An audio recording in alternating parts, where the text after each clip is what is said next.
Father Christopher, thank you for joining us. It's a pleasure to have you on the Progeny podcast.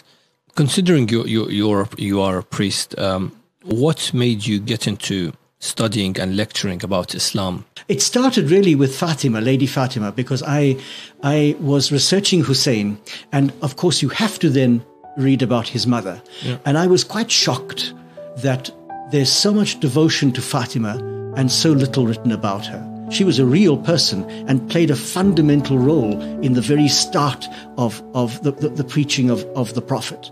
And therefore you can't just, have holy books about her. You need to discover who she was. So I decided to do my doctoral thesis on her. And I produced what I hope still and think still was the first real biography of Lady Fâṭima. I mean, in a Western language, but based on the Arabic sources. And your second book is on? So the second book is really, in a sense, a bit of a joke, in that there was a group of us in Rome, professors.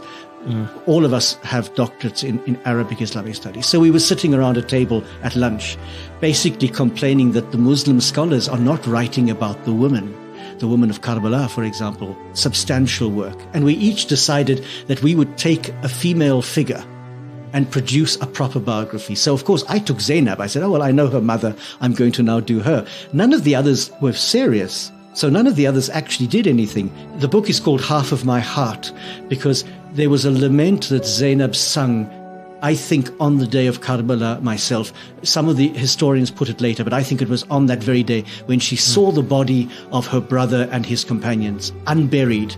Mm-hmm. And she refers to him as half of my heart, her brother Hussein. And I thought, half of my heart was the Fâṭima book, and now this is the second half, the Zaynab book. Now, I don't have any heart left, I suppose, but I'm certainly going to tackle other issues. But Zaynab is an extraordinary woman, and like Hussein, transcends all religious, political barriers. She is a universal ideal. She intervenes a number of times, I think 3, on the battlefield. And she's described, I go into quite a lot of detail because I'm very moved by this. She's described in the days leading up to Karbalâ as quite distressed. She hears the enemy army coming and she breaks down. She hears al-Ḥusayn making this lament about tomorrow so many will be dead, and she breaks down, saying that he's had a vision of his own grandfather saying, you are coming to us, and she breaks down. So she's quite frail and fragile on the eve of the battle. But on the day of the battle, there's a remarkable change, and even the Sunni authors record that she looked like the sun rising as she came out onto the battlefield. And 3 times she walks out of the women's tents right into the middle of the fighting, one to intervene when her nephew is killed. So Allî, the oldest of Hussein's sons, he's killed. A second time she comes out to chase after this little boy at Hussein's command, and she can't catch him. He's too fast for her because he wants to fight with his uncle. And a third time she comes out to challenge the men killing al-Hussayn. And it's this famous challenge where somebody as terrible as Umar bin Sa'd turns away and weeps because he's challenged by her and he knows that he's so.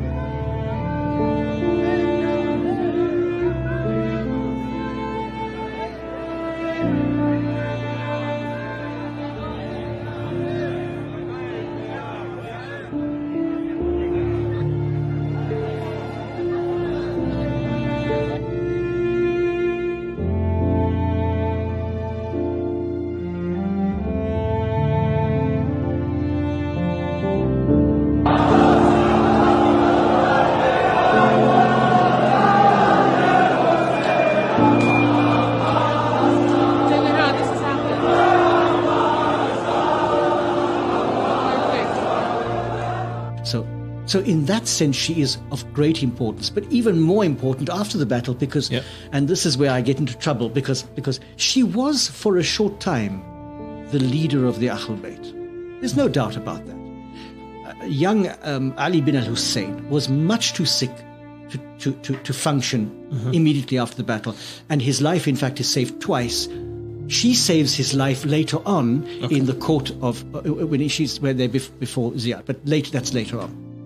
It's that period of days after Karbalâ, from the journey between Karbalâ to Kufa to the court of Yazid, to Damascus. That period, however long it was, and it's difficult to know how long it was, when they were being interrogated and ill-treated, she was the pole around which everything revolved.